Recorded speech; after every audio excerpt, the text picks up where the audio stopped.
rapaziada, e aí, como é que estamos? Hoje eu tô no trânsito. Deixa eu abaixar aqui o volante pra ficar legal agora, hein? Acender a luz. É isso aí, pessoal. Vou pegar o dinheiro aqui do pedágio.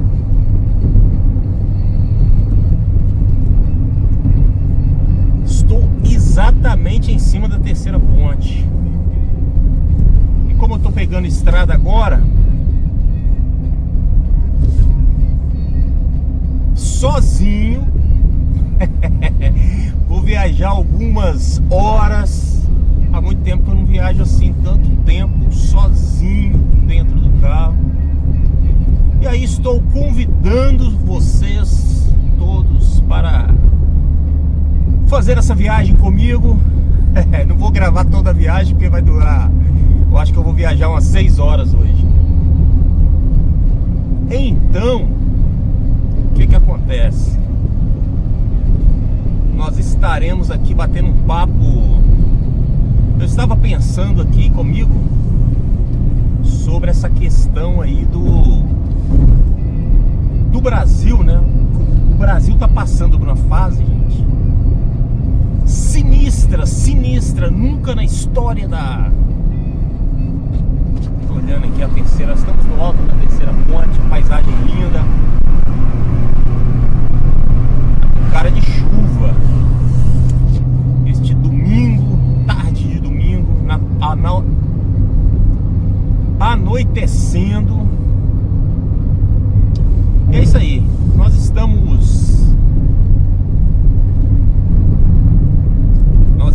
aí vivendo um momento bem estranho na história do Brasil. Portanto, senhores, eu gostaria aqui de fazer um comentário.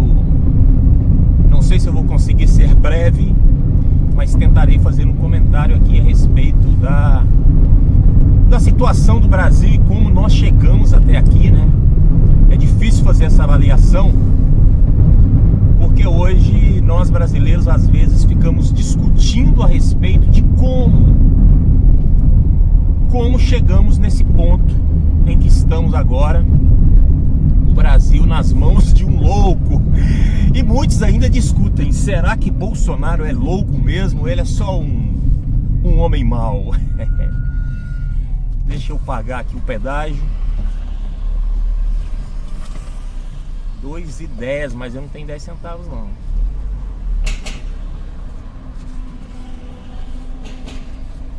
É isso aí.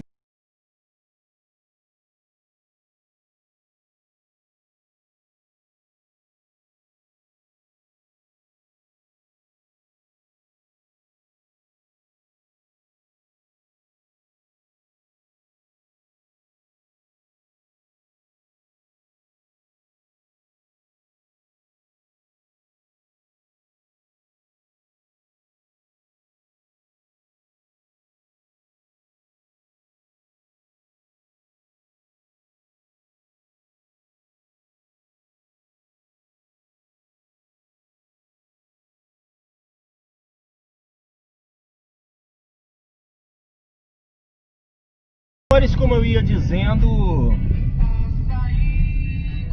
a gente vive uma realidade hoje nesse país sinistra, senhores, sinistra. É isso daí. Como chegamos até aqui, né? Gente, vamos ser sinceros. Quem conhece essa figura chamada Jair Bolsonaro, na história do Brasil, são quase 30 anos que o cara é deputado, gente. Nunca produziu nada. E nós elegemos Jair Bolsonaro para resolver o problema da nação. E aí a pergunta que fica é essa, né? Será que Bolsonaro vai solucionar os problemas desse país? Gente, o cara não tem nem preparo. Mas enfim, como que chegamos nesse ponto? Um dia desse eu estava vendo entre os candidatos que nós tínhamos em 2018, a maioria deles tinha formação. Tinham 5 professores universitários, acho que 2 eram engenheiros, e a gente elegeu o Bolsonaro. Ah, meu Deus, meu Deus. Enfim, agora, né, vamos ter que encarar isso daí. Já se fala em impeachment por tantas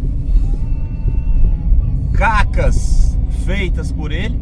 O mais incrível é que Bolsonaro, ele reclama tanto, gente. Bolsonaro reclama tanto da oposição.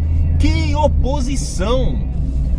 Eu nunca vi um presidente com um governo, tá tudo afeição pro cara. A oposição é ele mesmo, ele cria os problemas.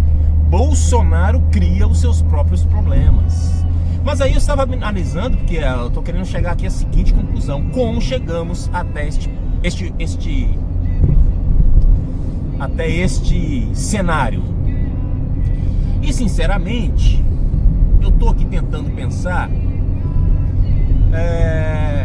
Eu acho que o ponto da virada, aqui já estou descrevendo um roteiro, né? Como se fosse um roteiro de cinema. O ponto da virada foi 2013. Algumas coisas aconteceram antes. Aliás, muitas coisas aconteceram antes de 2013. Mas não dá pra gente negar que 2013 foi fundamental para nós termos esse cenário. Para começo de conversa,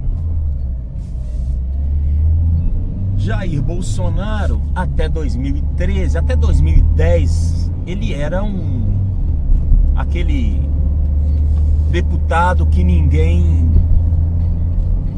conhece, a não ser aquele eleitoradozinho ali do Rio de Janeiro, né? O Bolsonaro era um representante dos milicianos, né? Essa que é a realidade. Ele trabalhava em favor dos milicianos, era o braço miliciano dentro do Congresso. E do nada o Bolsonaro começa a aparecer. Por quê? Ali no começo, no final dos anos 2000 e começo da década de 2010, Bolsonaro começa umas pautas morais, falando muito contra gays, né, ou movimentos progressistas que defendiam racismo, feminismo, essas questões.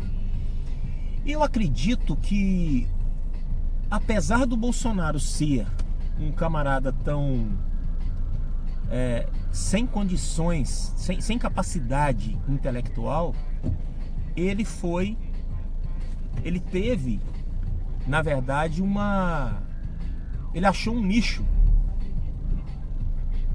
Porque entre o público entre os conservadores não havia uma voz. Se a gente parar para pensar, tanto a mídia, ela é progressista. A maioria da mídia, a maior parte da mídia é progressista nos costumes. E, gente, o Brasil é um país conservador. Então, o brasileiro, ele já estava incomodado com a própria mídia, uma vez que a mídia, ela não representava muito bem o brasileiro. O brasileiro médio, a maioria dos brasileiros que se dizem conservadores, né? E por outro lado, o discurso conservador na política, ele meio que desapareceu, né? A gente não vê mais políticos conservadores, pelo menos não via. E essa questão do politicamente correto deixava também muitas pessoas com medo de bater de frente com certas pautas, uma vez que as pessoas ficam com medo de perder seguidores e perder eleitorado.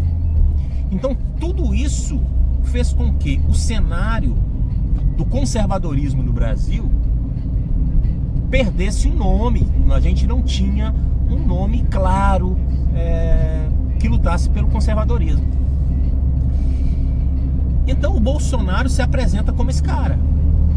Por isso que, apesar do Bolsonaro defender tortura, violência, ele chegou a defender o assassinato do Fernando Henrique Cardoso numa guerra civil e uma morte de mais de 30 mil pessoas. Quer dizer, um camarada como esse, ele deveria ser rejeitado, assim, categoricamente pela sociedade brasileira, principalmente pelos cristãos. Não tem cabimento um camarada que defende tortura, um camarada que vai no Congresso defender um torturador, que introduzia rato na vagina das torturadas. Um homem desse não pode ser representante cristão, gente. Não faz cabimento isso. Não faz sentido isso. Porém, apesar de toda esse absurdo moral ou ético que representa Bolsonaro, ele também falava coisas que parte da sociedade sempre quis dizer, sempre quis falar, e não havia quem falasse. Por outro lado, a gente tem que reconhecer que dentro de cada brasileiro há um Bolsonaro escondido ali. O brasileiro, ele é meio a favor de um monte de absurdos, né? O brasileiro não reclama se alguém for preso e os direitos dele não forem respeitados, uma vez que esse cara seja bandido. Os direitos dele podem ser passados por cima. O brasileiro médio pensa assim, às vezes ele esconde a sua falta de apreço pela Constituição, mas por ele que haja uma guerra civil, isso não tem problema algum. Então, no fundo, o brasileiro também é um pouco Bolsonaro. Boa parte dos brasileiros. Então, por isso que as pessoas, de certa forma, também ouviam todas aquelas merdas que o Bolsonaro falava e passavam por você, não, ele fala umas coisas aí, ele tem umas palavras meio duras, é um homem de difícil palavreado, mas no fundo ele quer o bem do país. Ah, meu Deus. Pois é, e aí as pessoas faziam vista grossa, ou fizeram e fazem ainda vista grossa para tudo aquilo que ele fala contra os direitos humanos. Meu amigo, os direitos humanos é lá de 1900 e... agora me pegou, hein? Não sei se é 47, 48. Os direitos humanos, a Carta Universal dos Direitos Humanos, meu pai gostava de falar dessa carta. Cara, é um direito que nós cristãos temos muito a ver com isso, porque faz parte, né, das nossas crenças fundamentais,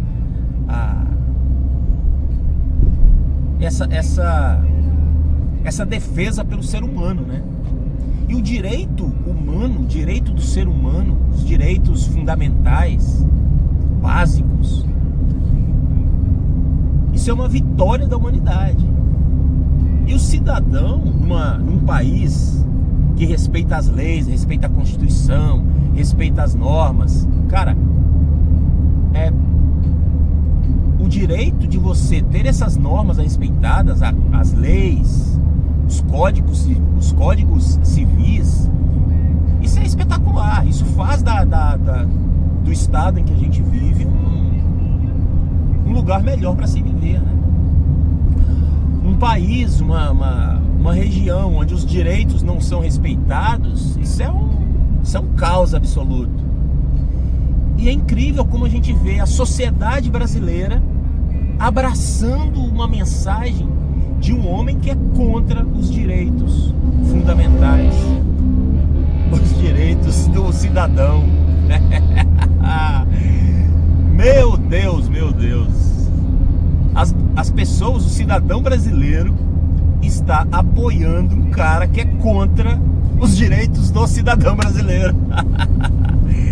Eu sou contra os direitos humanos. Ei, viva! Eu quero rasgar a Constituição e fazer outra. Parabéns. Ah, meu Deus. E aí, o que mais incrível é que esse pessoal, eles se levantam como conservadores. Como que um cara é conservador se esse indivíduo é contra o sistema estabelecido? Cara, o bolsonarismo, ele é revolucionário. Como que o bolsonarismo, ele é conservador? Ele quer conservar o quê? Eles dizem que o STF tem que prender todo mundo. O ministro da Educação falou isso numa reunião ministerial, né? Eles até não quiseram mostrar essa parte do vídeo lá que tá dando uma polêmica lá com a treta do Bolsonaro com o Moro, porque aquele ministro lá, o Weintraub, um idiota, né? Ministro da Educação, pior ministro da Educação da história. O camarada, ele defendeu a prisão de todos os ministros do STF. Meu Deus, como que um cidadão desse é um conservador? O cara quer fechar o STF. O conservador quer fechar o STF? Um conservador quer fechar o Congresso? Isso são revolucionários.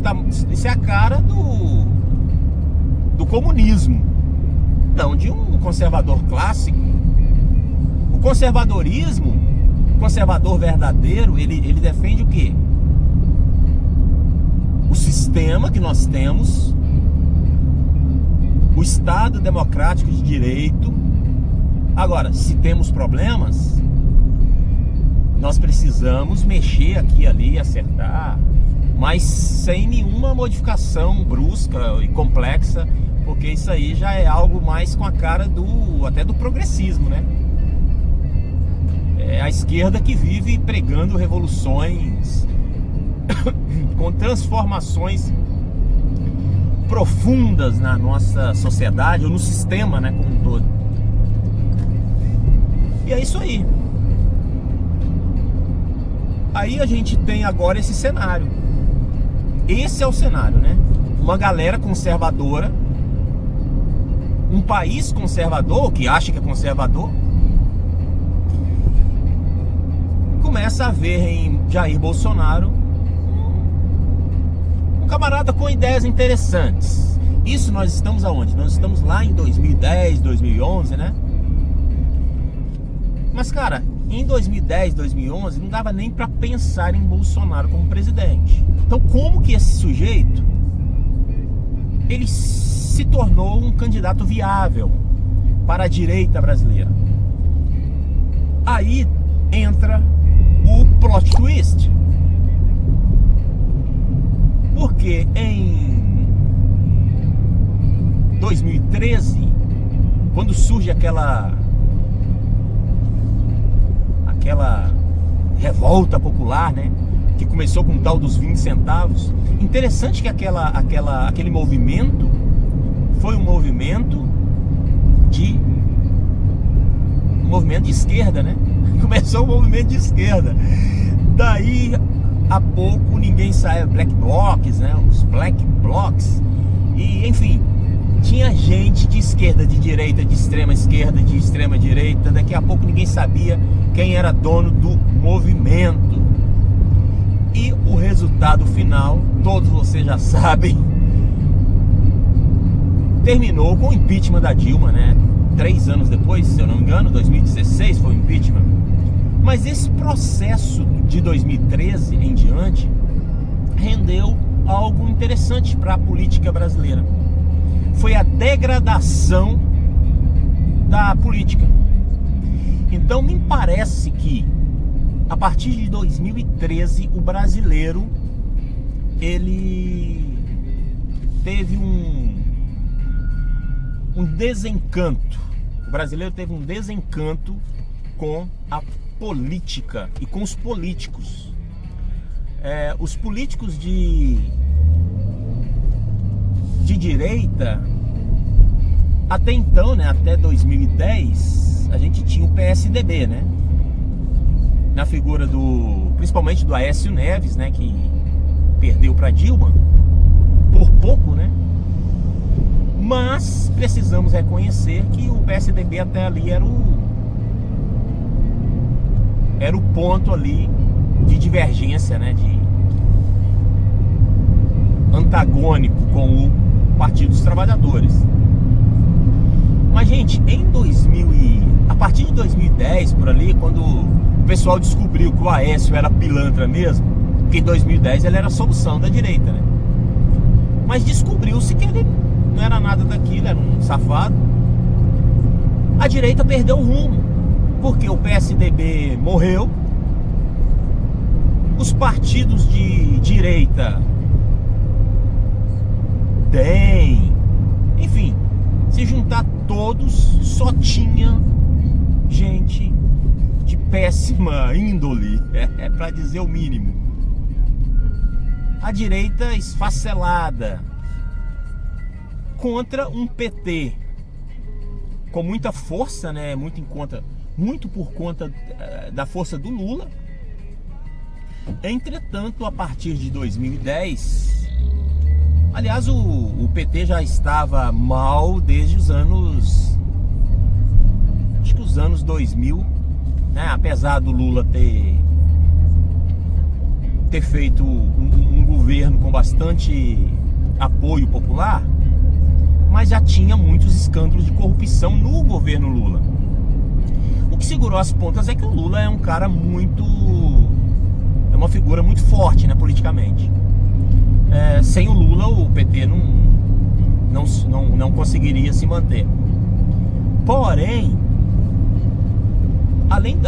se por um lado a direita estava se deteriorando, por outro, o Partido dos Trabalhadores, em 13 anos de poder, também se desfacelou pelos escândalos de corrupção e, por fim, com a crise econômica no segundo mandato de governo Dilma. Então, olha que cenário devastador da nossa política. 2013, aquelas revoltas populares mostraram que tanto a população de esquerda e de direita estava insatisfeita com o cenário político. E o cenário político não apresentava resposta, não apresentava saída. Embora a gente se a gente fizer uma análise cautelosa e com justiça, a gente vai ver que existem bons nomes na política, tanto na esquerda como na direita. Existem bons nomes, sim, existem. Mas quando se trata de eleição presidencial, não basta o cara ser bom, né? Tem muito aquela questão da simpatia com o público, né? O eleitor, ele vota muito mais. Isso é igual o Big Brother, cara. O cara vota muito mais ele olha para aquele cara, gosta e daqui a pouco vai votar nele. Sei lá, o camarada pode ser um idiota, um imbecil completo, não ter formação nenhuma, ser um semi-analfabeto, ignorante, que fala palavrões na hora de argumentar, enfim, um estúpido. Mas as pessoas, se de repente forem com a cara dele, é ele mesmo que vão eleger. E foi mais ou menos isso que aconteceu a partir de 2013, um desencanto absoluto com a política. Então surgiu a tal da não política, né? As pessoas começaram a se encantar ou esperançar nos nomes que não fossem políticos tradicionais. Por isso que você vai ver o Witzel, que é outro idiota, completo imbecil, mas é um juiz, né? Era um juiz de carreira. O público, não, agora vamos votar no juiz. Você vê isso acontecendo com o Moro. Gente, quem é o Moro? O Moro pode ser um camarada espetacular do ponto de vista profissional, Nem sei se ele é tão espetacular assim, mas digamos que seja. E daí? Ele é um juiz. Só, como que eu posso pensar que esse cara vai ser o presidente da república? Deixa eu pegar uma água aqui.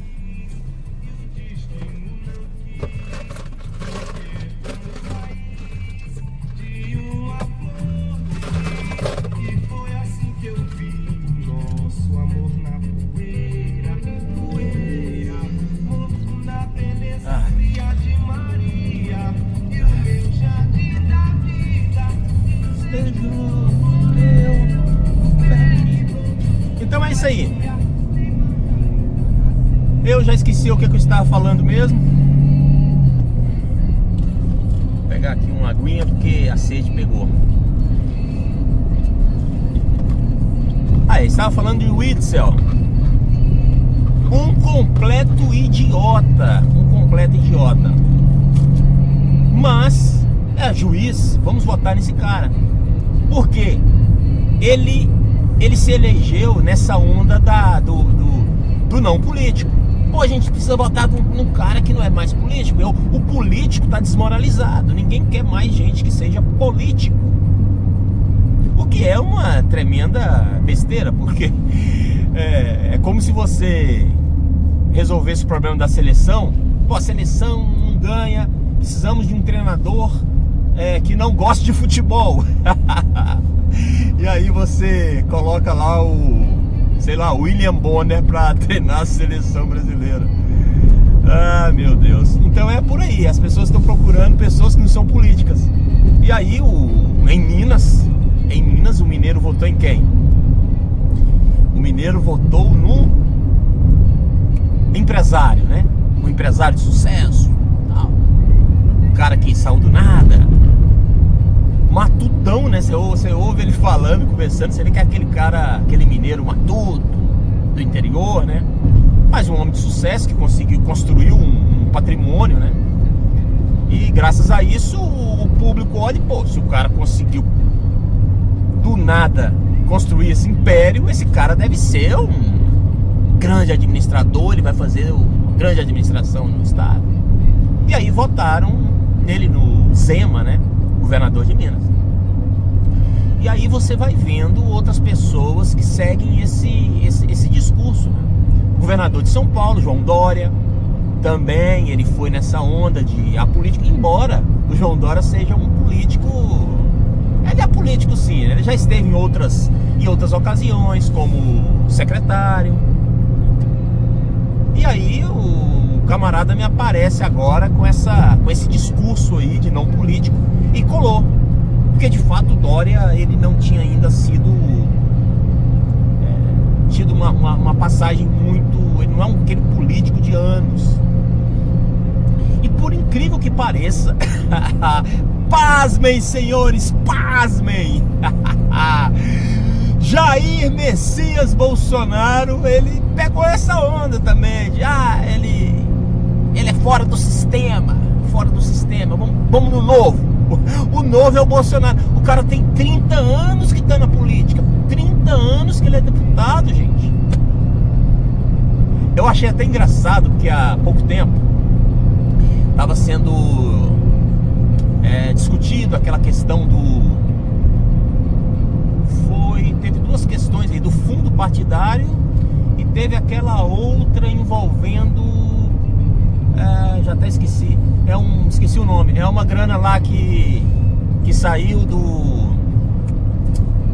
não vou lembrar agora, que passou a ser administrada pelo Congresso, e o Bolsonaro não queria e estava revoltado porque aquele dinheiro, os bolsonaristas também.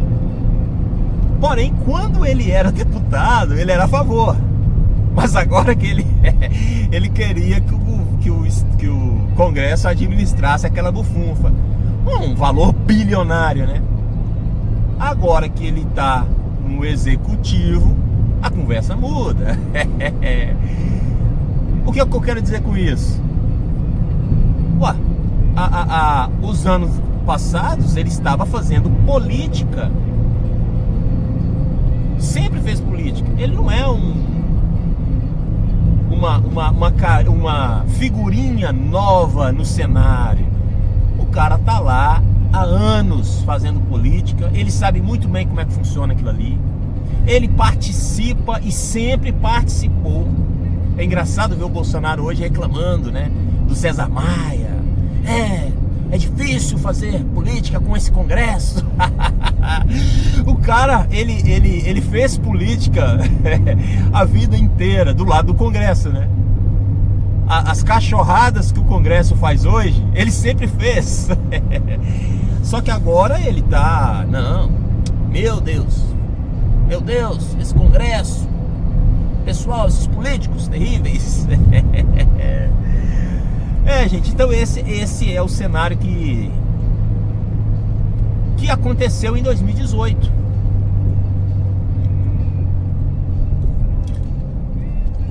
Esse é o cenário de 2018. O público revoltado com os políticos resolve votar em quem? Em pessoas novas. E a gente teve um congresso, gente, um monte de maluco, youtuber, um monte de maluco aí que... Os novos, né? As novas caras aí.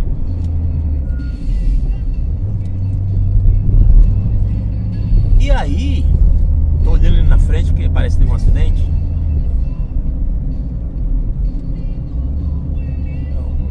Um atropelamento. Tô aqui na Serra, município da Serra, pegando a 101, rumo ao estado de Minas Gerais. E é isso aí, gente. O que aconteceu foi isso aí. Agora entramos aqui na parte escura da estrada, mas eu vou ver se eu termino logo esse vídeo. Então o que aconteceu é que em 2018 nós tivemos essa cena. O desencantamento com a política fez com que o brasileiro escolhesse o primeiro doido que aparecesse pela frente. E aí, eu não sei se o Bolsonaro é realmente doido. Eu tenho pra mim que ele é meio psicopata. O Bolsonaro tem atitudes, comportamentos que demonstram uma certa psicopatia. Enfim, eu não sou estudioso do caso, eu tô aqui apenas falando pelo feeling. Mas se fizerem um estudo nele, não tenho dúvidas que ele não é certo, não. Mas ele também tem traços de caráter também duvidoso, né? No mínimo duvidoso. Pelas falas dele, pelo comportamento. É um cara sempre agressivo. E é esse o cara que nós escolhemos para ser o governante da nação. Talvez, muito talvez, em função desse desencanto, né? E o PT tem muita culpa nisso, gente. Por favor, vamos ser sinceros. Certa vez eu estava conversando com um amigo sobre essa questão, essa questão mesmo aí da culpa do PT na eleição do Bolsonaro, né? Que aí ele fala, não, que culpar o PT o quê, né? Que ele é meio petista. Não tem que culpar o PT não. A culpa é de quem votou nele. E faz sentido, né? Pô, tem que culpar quem votou no cara, pô. Mas eu coloco parte da culpa no PT, sim, por alguns motivos. O primeiro deles é que o PT promoveu o PT se tornou uma quadrilha, uma quadrilha, um crime organizado que o PT fez saqueando o país. É vergonhoso. Então o Partido dos Trabalhadores, ele ajudou no desencanto dos brasileiros com a política. Então o brasileiro, se hoje o brasileiro ele está desencantado com a política, isso é muito em função do Partido dos Trabalhadores, por tudo que esse partido produziu ao longo dos seus 13 anos à frente do país. Gente, para vocês que são mais novos, mas quando nós lá nos anos 80, o Partido dos Trabalhadores era apenas uma opção da esquerda, gente, o PT, ele estava constantemente falando em combate à corrupção. E era difícil você ver um político petista bolsonarista envolvido com corrupção. Tô falando lá dos anos 80. Então, à medida que o Partido dos Trabalhadores foi ganhando força política, o partido também foi se envolvendo com corrupção. E aí, uma vez que chegou ao poder em 2002, né, com o Lula, aí promoveu aquela festa, né, com o mensalão e os desvios de verbas nas empresas estatais e nos contratos com empreiteiras e por aí vai. Tudo aquilo que a gente já sabe. Então o PT trouxe, ele era a esperança. O PT foi eleito, o Lula foi eleito em 2002 com um mote da esperança. Tanto que quando ele elegeu, não sei quantos lembram da Regina Duarte. Olha a Regina Duarte aí. Lá em 2002 ela fez campanha contra o PT, né, promovendo o medo. E na época ela foi muito criticada. Oh meu Deus, ela foi muito criticada porque ela fez uma campanha de medo, né? Uma campanha de assustando o eleitor. E aí o eleitor naquela época, o brasileiro naquela época ficou assim criticando ela porque o mote da campanha do PT era justamente a esperança. E aí quando o PT venceu, eles até usaram essa expressão: a esperança venceu o medo. Então o PT surge como partido da esperança. Pô, vamos mudar.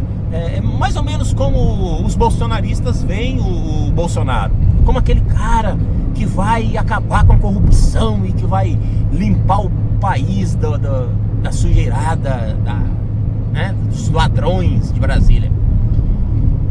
Então o Lula, ele traiu o povo brasileiro. O cara aqui andando, o cara tá na minha frente aqui andando devagar. Então o Lula, ele traiu o povo brasileiro. É um traidor. Por quê?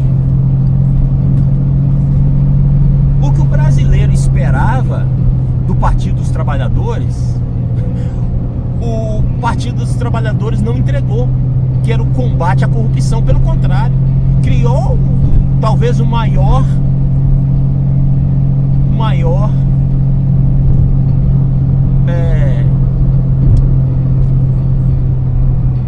corrupção, né, da história desse país. Então, senhores, este cenário criado pelo Partido dos Trabalhadores propiciou o desencantamento com a política, o desencantamento do brasileiro, que ficou à mercê da sorte, na expectativa de um Messias, de um salvador da pátria. E quando o Bolsonaro surge, ele veste essa roupa aí de super-herói, o cara que vai, né? Eu vejo o Bolsonaro como um segundo Collor, né? O Collor, a vantagem do Collor é que o Collor era um cara mais bonito, mais inteligente, né? Sabia se expressar melhor. O Bolsonaro é péssimo, tanto que ele não ia não foi nos debates. Ele briga com a imprensa porque ele não sabe discutir. Se alguém fizer uma pergunta para ele não sabe responder. Tecnicamente ele é um fracasso. Se você perguntar qualquer coisa de economia, agora é claro que ele está aprendendo mais, porque ele já tem quase vai para 2 anos, né, de mandato. O cara vai aprendendo. É igual o Lula é um analfabeto. Embora o Lula politicamente, eu respeito o Lula como um cara que sabe fazer política. Isso aí sem dúvida. O Lula era um analfabeto, né? Mas ele aprendeu fazendo. O cara foi 8 anos presidente da República, não tem como, né? Ele não aprender. Mas o Lula sempre foi um cara que sabia fazer política. O Bolsonaro é o pior do Bolsonaro. Não sei, o Bolsonaro tem tantas faces horrorosas que é difícil achar qual que é a pior. Outro pedágio, lá vamos nós. Então eu não sei dizer qual que é o pior lado do Bolsonaro, cara, mas o fazer política do Bolsonaro é um caos. E, gente, não tem como você ser político sem fazer política. Por isso que essa ideia do apolítico não existe, meu irmão. Não existe. Deixa eu ligar aqui, ó, o áudio, porque eu vou passar aqui na cancela.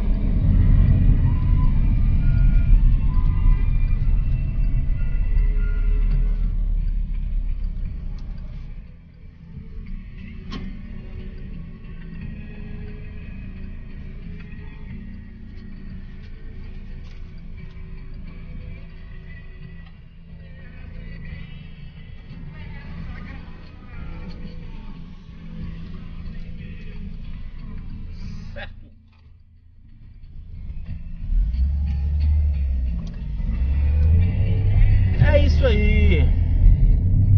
Tô ouvindo Djavan e vamos nós. Já esqueci o que eu tava falando. Assim, as faces do Bolsonaro, né? Então, o fazer política do Bolsonaro é um negócio terrível. O Bolsonaro, ele é incapaz de dialogar. Rapaz, a política, a arte de fazer política é você dialogar com as partes. Você não precisa ser um especialista. O Bolsonaro, ele, por exemplo, ele tá com essas questões aí com os ministros dele. Essa questão dos ministros do Bolsonaro é uma piada, né? Ele falou que os ministros deles iriam ser todos técnicos, porque ele não sabe de nada. Ele deixa isso claro na campanha. Ó, eu não sei nada de economia, então são os meus ministros que irão fazer as coisas acontecerem. Só que quando as coisas começaram a acontecer, agora que surge essa crise do coronavírus, por exemplo, é a hora do técnico aparecer, né? Se eu tenho um ministro técnico, cara. Só que o Bolsonaro, ele é tão estúpido que ele foi capaz de passar por cima do ministro técnico dele para prevalecer a estupidez. Porque ele não sabe, ele não entende nada de saúde pública, mas ele quer que prevaleça a opinião dele sobre o conhecimento técnico. Meu Deus, onde nós vamos parar com esse tipo de pensamento, né? Estúpido, completamente estúpido. Mas enfim, esse é o jeito de fazer política do Bolsonaro. Agora, se você tem um ministro, veja bem, se o ministro da Saúde não fosse técnico, mas fosse um cara excepcional, um político excepcional, ele saberia, através da política, resolver os problemas. Por isso que, no campo político, um cara que sabe fazer política, que sabe se relacionar, que sabe movimentar as peças do jogo, faz as coisas acontecerem. E quando eu estou falando aqui fazer política, eu não estou falando de pilantragem, de roubo, de safadeza, porque no Brasil, infelizmente, e aí é que está o problema. Por que o brasileiro está com aversão de política? Porque na mente do brasileiro, fazer política é fazer corrupção. Dialogar, o Bolsonaro cansa de falar isso. O diálogo que a Câmara quer é dinheiro. Por isso ele não dialoga. Gente, o processo num país democrático, principalmente numa federação como a nossa, né? Com um pacto federativo, a questão dos poderes. Cara, se os poderes, somos 3 poderes, se eles não dialogarem, como que você vai administrar o país? Como que você vai fazer as coisas acontecerem? Então, infelizmente, quando você tem um presidente que não sabe fazer política, que é o caso do Bolsonaro, é um completo jumento, me perdoe a expressão, mas é essa mesmo. Do ponto de vista de fazer política, é uma topeira. Como que esse cara vai dialogar com alguém? Ele não sabe dialogar com ninguém, ele não sabe dialogar com um jornalista. O cara faz uma pergunta pra ele, ele xinga o cara. Então esse é o cenário que nós chegamos. Graças ao desencantamento do brasileiro com a política, nós estamos votando em qualquer um. E o Bolsonaro é um qualquer um. Eu lembro que nas últimas eleições. Rapaz, eu vou citar aqui um exemplo. Marina Silva. A Marina Silva é uma pessoa extremamente respeitada no mundo inteiro. Formação, uma pessoa educada, que sabe conversar, que é inteligente. Mas, rapaz, a Marina Silva foi massacrada. É engraçado que ela foi massacrada pela direita e pela esquerda.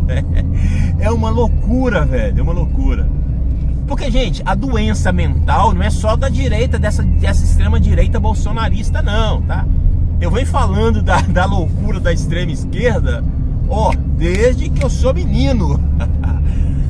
Só que agora a gente está diante de algo assim, absurdo, né? Eu acho que nunca na história do país a gente viu algo tão imbecilizante do que o bolsonarismo. Então por isso que a gente está tão chocado, né? A gente não, né? As pessoas com o mínimo de capacidade para interpretar a realidade ao seu redor. Porque, sei lá, pelo menos aí dizem que em torno de 25 a 30% dos brasileiros estão fechados com o Bolsonaro, né? Mas isso é normal. E, aliás, com a esquerda também é assim, né? Sempre aí uns 25% da população estava fechado com Lula. Então existe aí uma parte aí, acho que a classe média, né? Que é o pêndulo, né? Então quando a classe média estava com o PT, acreditando nas propostas, o PT ganhou 4 eleições, né? 4 eleições. Veja bem, né? O PT ganhou 4 eleições. E como que agora, de uma hora para outra, o Brasil virou esse país de extrema esquerda, de extrema direita, perdão. Então eu até acredito que grande parte do apoio que o Bolsonaro teve, e aí vem um outro ponto, né, importante de colocar como que o Bolsonaro chegou até aqui. A grande força que o Bolsonaro teve a seu favor chama-se classe média. Então essa classe média que estava elegendo o PT por 4 mandatos, agora se desencantou com o PT, se desencantou com a política e passou a ver no Bolsonaro um camarada que talvez traria uma solução liberal. Não porque o Bolsonaro fosse liberal, gente. O Bolsonaro nunca foi liberal. 30 anos de política. 30 anos de política. O Bolsonaro nunca teve um discurso sobre liberalismo, nunca. Do nada agora, depois de 2013 pra cá, ele apareceu do lado do Paulo Guedes. Paulo Guedes, sim, um cara aí de uma escola liberal, dava aula no Chile, né? Que tal? Mas também que o Paulo Guedes, não sei de onde tiraram o Paulo Guedes da cartola, como se Paulo Guedes fosse um gênio, né? Mas Paulo Guedes, sim, é um liberal. E Paulo Guedes surgiu no cenário político brasileiro como aquele que iria trazer no governo Bolsonaro essa política liberal que a classe média queria ver.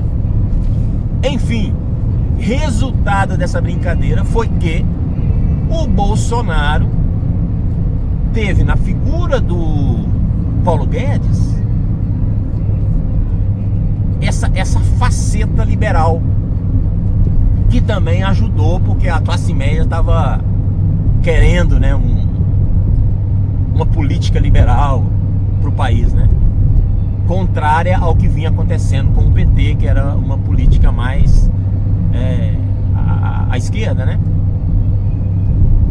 Resultado disso foi que a classe média comprou o Bolsonaro como um liberal, que ele nunca foi. O Bolsonaro, cara, ele nesses 30 anos, se você pegar o histórico dele de votação, o cara sempre votou a favor do PT. Sempre não, né? Que a política ali, né? Depende de quanto caía no bolso dele, né? O Bolsonaro fazia parte daquele grupo de deputados que votava de acordo com alguns interesses em cifras. E ele sempre esteve do lado do PT, rapaz. Sempre não, né? Em várias vezes, em várias ocasiões, ele votou a favor de projetos, não só projetos do PT, como projetos que não eram liberais. Portanto, essa narrativa liberal recente do bolsonarismo, ela é mentirosa, porque o Bolsonaro não é nada disso. Mas preciso reconhecer que a partir da sua campanha ele fechou ali com o Paulo Guedes, e de fato a classe média comprou esse discurso e está aí na expectativa de que a gente vai solucionar os problemas com esse liberalismo do Paulo Guedes. Só que ninguém contava com o coronavírus, né? E o coronavírus jogou o discurso e os projetos do Paulo Guedes pra cima, né? Foi como um furacão chegou destruindo tudo, né? Então hoje o Paulo Guedes não sabe nem pra onde o que ele faz, o que ele fala, porque a gente, infelizmente, diante do que nós estamos vivendo hoje, esse discurso de economia que o Bolsonaro tanto fala, e é o sonho do Paulo Guedes, né, que a gente esqueça essa doença e vamos focar na economia. Infelizmente, com a situação atual, não dá para fazer esse tipo de política. Infelizmente para o Paulo Guedes, né? Infelizmente para o governo Bolsonaro. Infelizmente para a gente também, mas eu estou falando aqui do ponto de vista do governo. Para o governo, hoje, falar em liberalismo, simplesmente esquecer que o Estado precisa estar presente, é extremamente complicado, né? Tanto que o Bolsonaro queria dar R$200 para as pessoas aí que estão sofrendo coronavírus, e o Congresso acabou aprovando 600, né? É até engraçado que os bolsonaristas, né? Porque vocês que ficam aí criticando o Bolsonaro, mas estão lá pegando R$600 que o Bolsonaro tá dando. Não, gente, o Bolsonaro queria dar 200, o Congresso que votou os 600, tá? O Bolsonaro ia dar 200 só. Então, senhores, olha aqui como que o mundo, como que a Terra plana dá voltas, né? Até a Terra plana dá voltas. Então o que nós temos hoje é que o Bolsonaro, que ganhou as eleições com um discurso liberal, anti-Estado, né? Vamos vender tudo. Agora o Estado brasileiro vai ter que estar presente diante da crise. Ou seja, quer queira, quer não queira, o Bolsonaro vai ter que aplicar o Estado na economia aí, não vai ter outro caminho não. O jogo virou, não é mesmo? Como diria aquele meme. Então é isso aí, gente. Então o cenário que nós chegamos foi se dando por essas circunstâncias. E infelizmente nós estamos aqui agora vivendo uma situação dramática, que é esse coronavírus, que essa pandemia aí porque o problema do coronavírus é justamente, temos aqui um radar, consegui passar. Então nós temos aí nessa situação do coronavírus uma situação bem complicada, porque o mundo, né, tá passando por essa pandemia, e o coronavírus é algo novo, né? A gente não sabe nem como lidar com isso. As pessoas aí, os cientistas estão estudando, já temos algumas boas notícias de vacinas, de remédios, mas tudo ainda é muito novo e tal. E aí, diante de uma situação como essa, porque, gente, quando as coisas estão normais, às vezes a gente nem faz muita diferença o presidente, não. Entrou aí o Michel Temer, o barco tocou,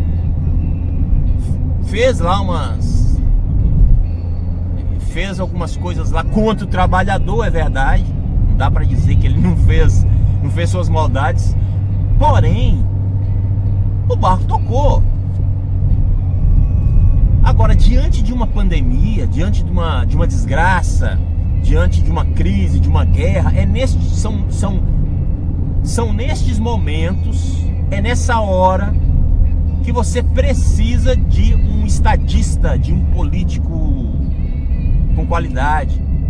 Agora, se você não tem, se você tem um camarada que não tem capacidade de administrar, que não é político, você elegeu um apolítico. Agora, como que nós iremos ter um presidente que lidera? Aí é que está a palavra, né? Liderança. O problema do Bolsonaro hoje, com a pandemia, aliás, como eu já disse, o Bolsonaro tem várias faces desastrosas, né? Mas um dos principais problemas dele é exatamente a falta de liderança. Porque o Bolsonaro hoje, ele era para ser... Rapaz, o Bolsonaro era para dar uma virada. Era para o Bolsonaro dar uma virada na sua capacidade aliás, na sua imagem como político. Porque, sinceramente, o Bolsonaro, ele, diante de uma crise dessa, se ele tivesse jogado a bola no peito aqui, ó, colocado ela no chão e saído jogando, o povo ia abraçar. Rapaz, poderia estar com crise financeira. O povo quer o líder que você quer é aquele que abraça o povo, que cuida do povo, mesmo diante da crise. O Bolsonaro, o que ele faz? A sensação que nós temos é que nós estamos abandonados, estamos sendo abandonados pelo capitão do navio.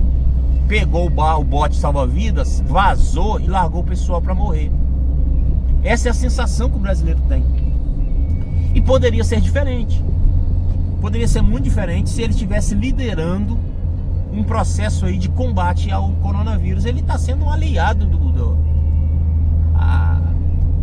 parece que ele está querendo é que o pessoal morre mesmo, que acabe isso logo para a gente retornar às atividades. Porque ele está mais preocupado com as atividades, com a economia. Ele não está nem um pouco preocupado com o número de pessoas que vai morrer.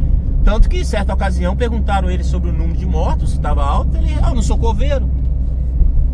Não quero saber de número de mortos, não, pá. Não sou coveiro, não sou... Eu me chamo Messias, mas eu não ressuscito pessoas. Né? Dane-se. O que ele está dizendo é dane-se quem está morrendo. Então foi uma atitude burra dele, porque se ele lidera o combate, a luta contra o coronavírus, ele ia sair de boa.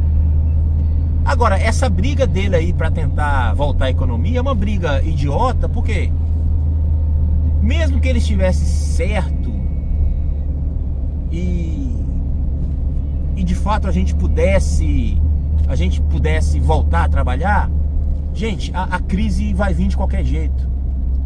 O problema não é no Brasil, é no mundo. O planeta está passando por uma pandemia que gerou uma crise econômica mundial. Então essa conversinha mole de que temos que voltar a trabalhar, gente, a crise vai vir de qualquer jeito, quer queira, quer não queira. A gente vai passar por problemas financeiros e infelizmente não tem como fugir disso. Então o momento agora era de cuidar da população, cuidar do povo. O Bolsonaro, burro, não teve essa visão. Tá vendo o seu capital político, a sua imagem deteriorando, porque o pessoal tá vendo quem realmente ele é. E aqui, infelizmente, não dá para cobrar isso do Bolsonaro, porque ele está sendo exatamente quem ele é. O Bolsonaro nunca na história, esses 30 anos de política, ele nunca teve apreço pelo ser humano, ele nunca teve apreço pelo outro. Isso é a história dele. Fazer o quê?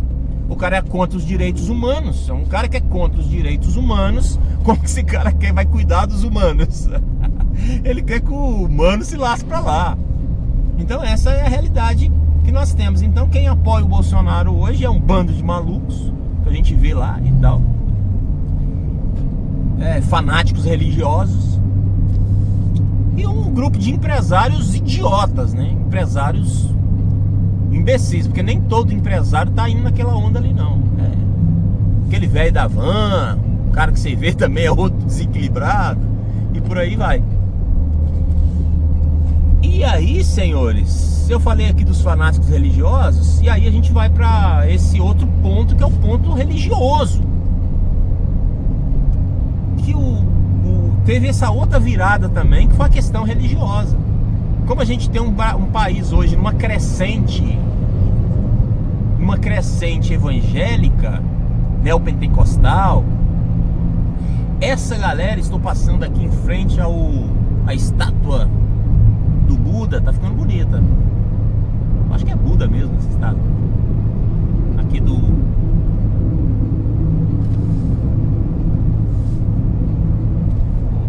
Mosteiro Zen Budista em Ibiraçu. Então, gente, é isso aí. O que nós tivemos então, do ponto de vista da religião? Surgiu um grupo de fanáticos religiosos que abraçaram a causa de Jair Bolsonaro, motivadas por líderes religiosos que fizeram a cabeça desses evangélicos, certo? Porque vários líderes religiosos venderam a ideia de que Jair Bolsonaro é um enviado de Deus, que ele é um profeta, um homem que vai trazer aí a mudança, né, que Deus trará de positiva para o Brasil e tal. Não sei de onde eles tiraram isso, que Deus tem um plano aí para mudar o Brasil. Enfim, venderam essa ideia. Venderam também a ideia de que a esquerda é do demônio. Cara, eu costumo dizer que eu nunca votei no PT. Eu tenho a honra de dizer isso. Mas, cara, uma coisa é eu nunca ter votado no PT. Outra coisa é dizer que o PT, a esquerda, é do demônio. Gente, não vamos enfiar demônio, Deus nessa história, né? Então, isso é uma das maiores canalices que existe no bolsonarismo. Talvez a maior, porque o cara usar Deus, cara. O cara usar Deus pra esse jogo safado da política, bicho. Isso é um negócio assim que não dá pra, sei lá. É um trem de doido. Trem de doido. Por quê? Os caras venderam a ideia de que, a esquerda é do demônio e tal, e que o Bolsonaro é o homem de Deus. E aí transformaram a guerra política, essa guerra política, numa guerra espiritual. Aí, malandro, aí é o samba do crioulo doido. Tô passando aqui agora na parada Ibiraçu. Eu gosto de parar aqui, mas hoje eu não vou parar não, porque eu tô atrasado. Já são 6h38. Eu vou ainda dirigir aqui até lá pra meia-noite, 1h da manhã. Por isso que o vídeo tá longo. Eu tô com pressa não. Mas acho que já vou terminar, porque ninguém deve estar aguentando me ouvir não. Se é que alguém tá escutando isso aqui. Se você chegou até aqui, você é um vencedor. Mas é isso aí, eu tô aqui sozinho, eu tô falando com alguém, tô falando com você aí do outro lado. Então, meus senhores, pra gente fechar esse vídeo, deixa eu terminar só o raciocínio aqui religioso. Então, é uma canalice, porque quando envolve religião, cara, eu acho complicado pra caramba, porque o canalha, o corrupto, o cara já faz parte da corrupção, o ladrão, né? Ele roubar. O cara que ladrão, ele rouba. Agora, o cara roubar em nome de Deus, os dízimos, as ofertas, cara, isso é Isso é do demônio, isso aí é do demônio. Se tem um troço do demônio, é isso aí. Então esses caras do demônio, e pasmem, senhores, pasmem, muitos destes líderes religiosos que apoiam Bolsonaro e tal, são adeptos da famosa teologia da prosperidade. Cara, aí você põe aí aquele... Como é aquele que foi preso lá nos Estados Unidos? Hernandes, né? Acho que é Hernandes. Bispa Sônia. Olha só as figuras, velho. Os líderes espirituais bolsonaristas. Valdomiro Santiago, o do chapelão lá, que outro dia tava vendo. Rapaz, olha o canalha. O cara tava vendendo uma semente de feijão. A gente ri pra não chorar, né, cara? Mas Deus virá pra trazer libertação pro povo. E quando a justiça de Deus vier, o legal é que a justiça de Deus é pra trazer justiça mesmo, é justiça social. O que Deus promete é justiça. E aí envolve o fazer justiça, envolve pegar esses canalhas. Rapaz, Valdomiro Santiago vendendo um feijão, cara, pra curar o coronavírus. R$1.000 o grão de feijão, cara. Caraca, malandro. O cara desse tinha que estar preso. Esse é o bolsonarista. Esse cara tá lá pregando, usando o púlpito. E sei lá, não sei quantos lá são seguidores dele lá na igreja dele. Não sei se ele tem 1 milhão de membros. Acho que não. Se ele tiver 1 milhão de membros, é 1 milhão de pessoas ali, ó, focadas em votar no Bolsonaro. Porque ele não só vende o milho, o feijão. Eu tô com milho aqui na cabeça. É por causa do milhão. É um feijão que vale 1 milhão. Cara, ele tem a capacidade. Já até perdi meu raciocínio aqui. Então o Valdomiro,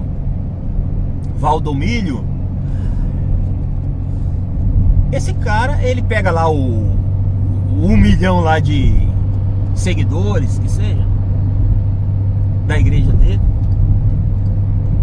E o que o cara faz? Ele faz essa lavagem cerebral em favor do Bolsonaro, dizendo que o Bolsonaro é enviado de Deus. Bispo Macedo, pasmem, senhores, pasmem. Bispo Macedo é outro, né, que tá lá apoiando o Bolsonaro. E por aí vai.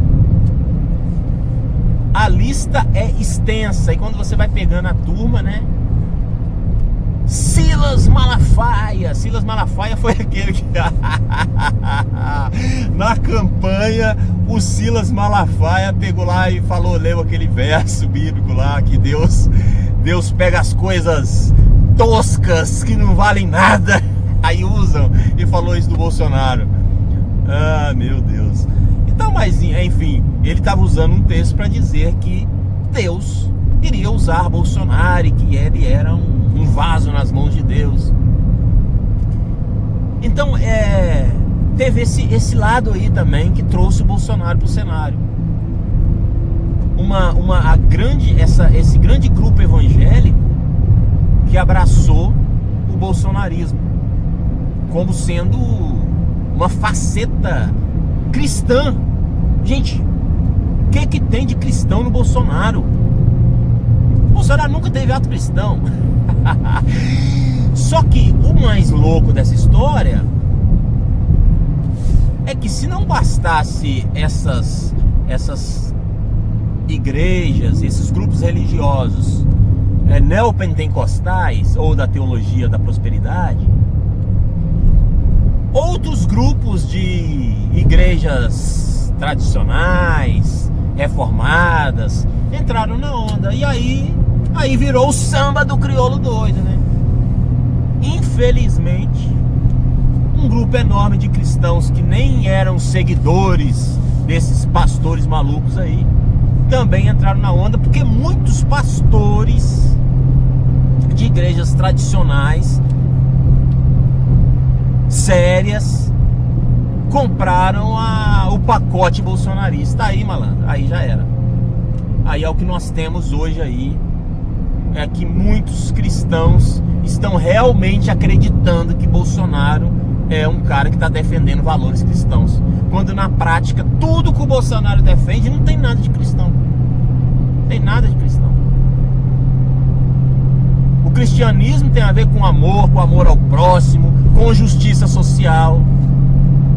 Vai ler a Bíblia, meu Deus. Quando a gente vê lá o Estado de Israel, por exemplo, quando se institui a lei, a Torá, vai ler as leis da Torá. Quanto de preocupação social tem nas leis da Torá. O bolsonarismo não tá nem aí para questões sociais. Eles falam que isso aí é coisa de comunista. Olha que doideira. Se tem lá um negro se lascando aí na sociedade, você quer ajudar o negro, aí o cara, pô, isso é comunista. Um dia desse eu tava ouvindo um sermão, vendo e ouvindo no YouTube. E aí o pastor pregando lá e tal. Aí o pastor pregando contra, sei lá, em favor da igualdade das mulheres, pregando falando da pobreza, né, que nós devemos ajudar os mais pobres, não sei o quê. Rapaz, o pastor, ele pregou assim tudo dentro da escritura. Aí você vai lá nos comentários, comunista e não sei o que. Meu Deus. Aí estamos vivendo essa loucura, porque agora tudo é comunista. Para você ser comunista, basta você discordar do Bolsonaro, ou você pregar alguma coisa em favor do pobre, do trabalhador, do negro. Aí você é comunista. Por acaso o cara que é de direita não pode defender o mais pobre, não? Um cara que é de direita não pode defender que a mulher tenha direitos iguais ao homem? Então olha que direita estúpida é essa que surgiu com o bolsonarismo, né? Então aí tem uma outra faceta. O bolsonarismo, assim como o PT desgraçou com a esquerda, porque sinceramente a esquerda perdeu muita moral no Brasil. Que eu estou saindo da 101 agora, aqui em João Neiva, então tenho que ter uma total atenção. E vou pegar agora a BR 259. É isso aí. Então, meus senhores, o que acontece? Onde é que nós estávamos mesmo? Estávamos da 101, né? Então é isso aí. O bolsonarismo, senhores, teve a capacidade de fazer essa lavagem cerebral aí, do ponto de vista espiritual. As pessoas, os crentes, compraram esse discurso aí que foi vendido. E aí você tem hoje essa loucura, porque virou uma loucura. Basta você hoje defender pautas até cristãs. Pautas cristãs, você defende as pautas cristãs e você não está nem discutindo política, não. Você está discutindo, sei lá, você abriu lá o texto de Paulo, João, enfim. E aí o cara vai falar que você é comunista, porque aquele texto que você está defendendo tem um caráter... Vou fazer uma ultrapassagem aqui. Aí o cara vai falar que aquilo ali é comunismo, você está defendendo o comunismo. Então, gente, este é o Brasil que nós estamos vivendo. Um país, a burrice está tomando conta. Então nós temos um governo. Então agora chegamos, né? Eu vim trazendo aqui desde 2010 para cá. Então já que chegamos em 2020, vamos fechar o raciocínio aqui. Então onde nós estamos e qual é o patamar? Então temos uma galera no poder, apoiada por um grupo de apoiadores insanos, que são, antes de tudo, anticientistas, anticientíficos, terraplanistas, né? O pessoal terraplanista. O cara, para ser um cara terraplanista, esse cara não deveria nem ter direito a ser presidente, candidato a nada.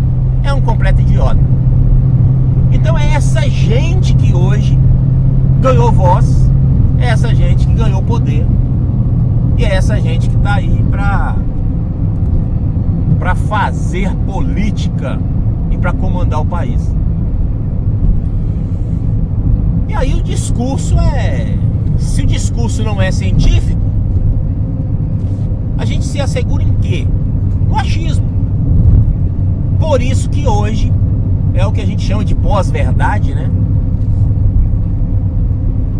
Eu sempre vi essa questão da pós-verdade muito com os progressistas, né? Eu sempre fiz umas críticas muito pesadas ao progressismo, exatamente porque muito do discurso progressista, na minha visão,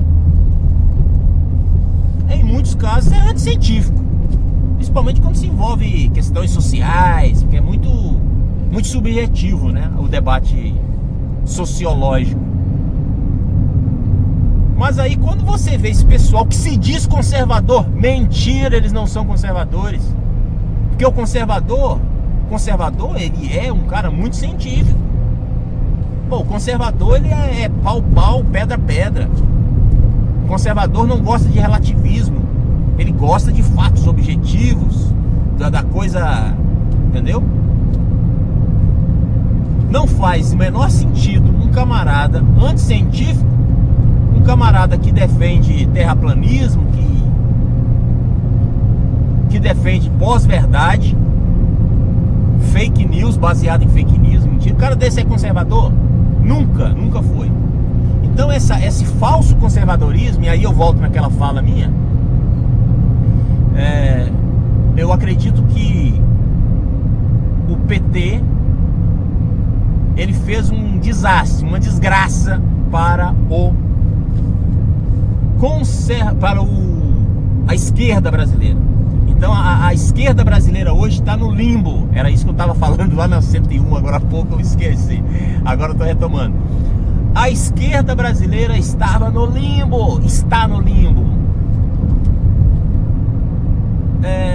Por conta do PT, né? Está muito desmoralizado. Só que o bolsonarismo, ele conseguiu ser tão estúpido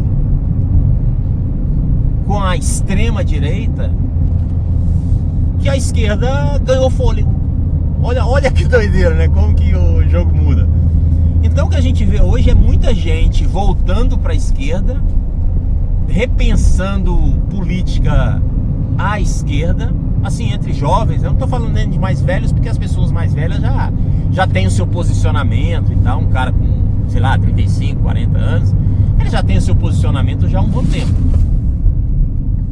Agora, quando a gente fala de mais jovens, aí é diferente, né? Porque entre os mais jovens, o cara tá ali tentando se encontrar do ponto de vista filosófico e tal. Daí, quando ele depara com uma desgraça dessa que o Brasil tá vivendo, o cara vai olhar e falar, não é isso que eu quero pra minha vida, né? E daí a gente tem um crescimento, sim, da esquerda a partir do bolsonarismo. Se o Bolsonaro fosse um cara, não fosse essa extrema direita, fosse uma direita moderada e fizesse uma boa administração, cara, a direita a direita iria sair ganhando com isso. Não resta a menor dúvidas. Por isso eu estou dizendo, fazendo essa comparação, que da mesma forma que o PT foi negativo, foi ruim para a esquerda no Brasil, agora o Bolsonaro está fazendo o mesmo serviço. O mesmo serviço, talvez mais bem feito, né? Porque, senhores, vai ser o que vai ser da nossa política a partir do bolsonarismo. Mas tem um lado bom, né? Eu acho que o lado bom do Bolsonaro é que nós elegemos uma topeira, né? Aí tá lá a topeira sentada lá, governando. Eu acho que o resultado positivo disso é que a sociedade está discutindo muito política, né? Eu acho que falando muita merda. Essa é a realidade, né? Nunca ouvi tanta besteira sendo dita. Essa que é a verdade. Porém, as pessoas parecem que estão aí dispostas a falarem alguma coisa, né? A discutirem. Então esse é um lado positivo. Eu acho que o Brasil está discutindo política. Isso é um ponto positivo. Se nós iremos avançar nesse processo do debate, eu não sei. Aí, sinceramente, eu não sei. Até porque grande parte da sociedade brasileira não está disposta a debater, está disposta a brigar. E um ponto negativo, talvez o ponto negativo, é justamente essa bipolarização que se tornou o cenário político brasileiro. E, infelizmente, eu não vejo uma luz no fim do túnel, porque o brasileiro hoje ele acredita só naquelas possibilidades. PT, parece que não tem outra opção, ou você é PT ou você hoje é Bolsonaro. E cara, a gente tem outras alternativas. Nós temos outras alternativas. Não é possível um país com 209 milhões de habitantes, só é possível pensar em duas saídas, dois nomes. Eu estava dizendo anteriormente, até citei a Marina Silva, né, como uma pessoa assim, né? Eu acho que eu desviei da conversa, mas eu estava citando ela como um exemplo de uma pessoa que tem conhecimento, pessoa íntegra, mas que foi dilacerada, né, pela esquerda, pela direita na última eleição. E isso mostra o que é para mim assustador, isso, né? Se você se propõe a debater, a conversar, a dialogar, no cenário que nós temos hoje, você vai ser trucidado. E infelizmente isso é o que vai acontecer com aqueles políticos moderados, equilibrados, inteligentes, preparados. Eles vão ser trucidados por isso que está aí. Infelizmente essa é a realidade. Tanto pelo lado da esquerda como pelo lado da direita, os polos, eles são violentos. Eles são violentos, são cruéis.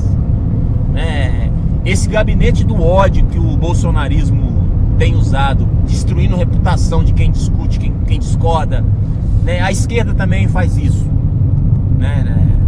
Talvez não na proporção que o bolsonarismo tem feito, porque aí vem um outro fator que trouxe o Bolsonaro até nós, que é a internet. O bolsonarismo, como ninguém, soube explorar a internet como jamais havia acontecido, talvez até pelo momento histórico, né, que a gente está vivendo. 2018 foi em plena,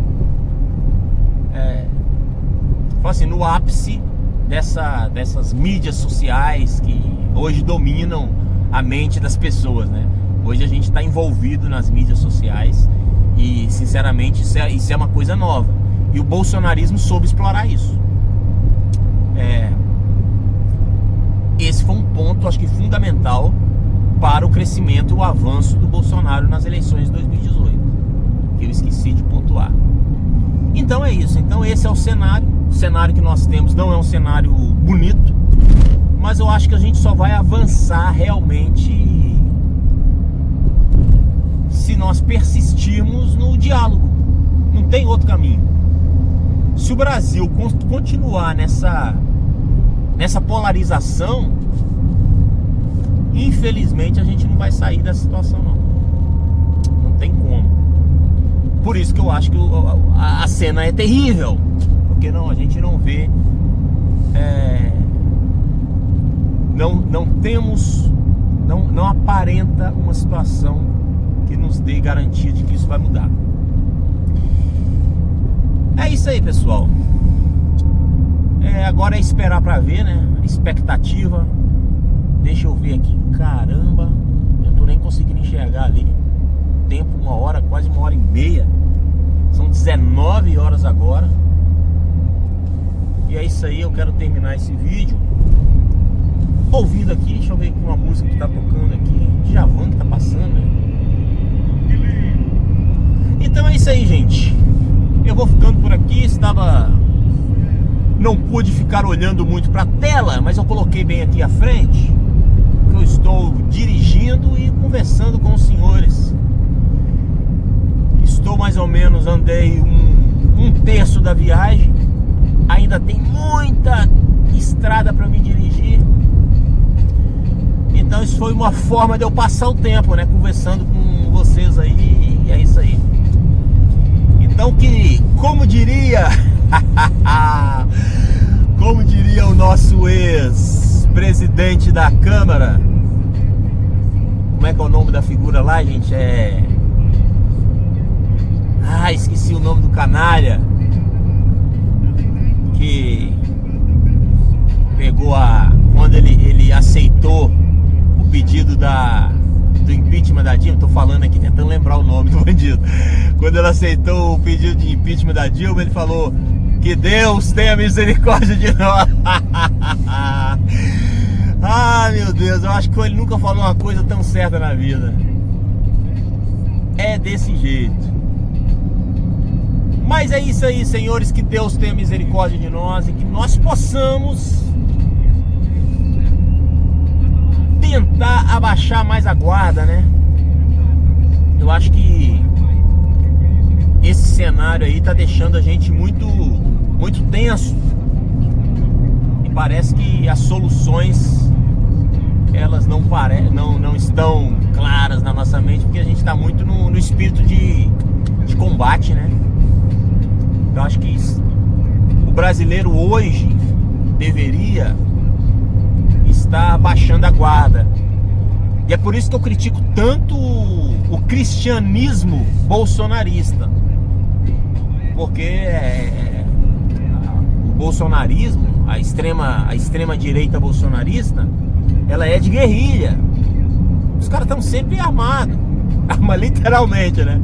Aliás, agora tem aquela turma lá em Brasília, lá dos 300, os caras estão armados, maluco. Os caras têm milícias armadas já dispostas a partir pro pau. Esses são os cristãos conservadores, dispostos a ir pra luta armada. Cara, isso é a cara da esquerda. Aquela esquerda bolivariana. Não tem nada de conservador nesse troço aí. Meu Deus do céu. Então é isso aí, pessoal. Até a próxima. Eu estou gravando o vídeo, não está ao vivo. Poderia ter sido, né? Porque eu não vou fazer corte nenhum, não vou editar nem nada. Vou mandar do jeito que tá aqui. Mas como eu estou na estrada, não tem como fazer ao vivo, né? Então eu tô gravando. Assim que eu puder, assim que eu chegar ao meu destino, estarei postando este vídeo. E quem tiver culhão que venha assistir. Pior que esse termo culhão agora é um culhão, dizem que é machista, né? Porque só homem que tem culhão. Então retiro o que eu disse, Então é isso aí. Valeu a vocês que chegaram até aqui. Guerreiros que me escutaram até agora. Essa live gravada. Não é live, essa aqui é dead. Então é isso aí, gente. Até a próxima. E que Deus, agora olhando para a câmera aqui, só um minuto, que Deus tenha misericórdia de nós. Valeu!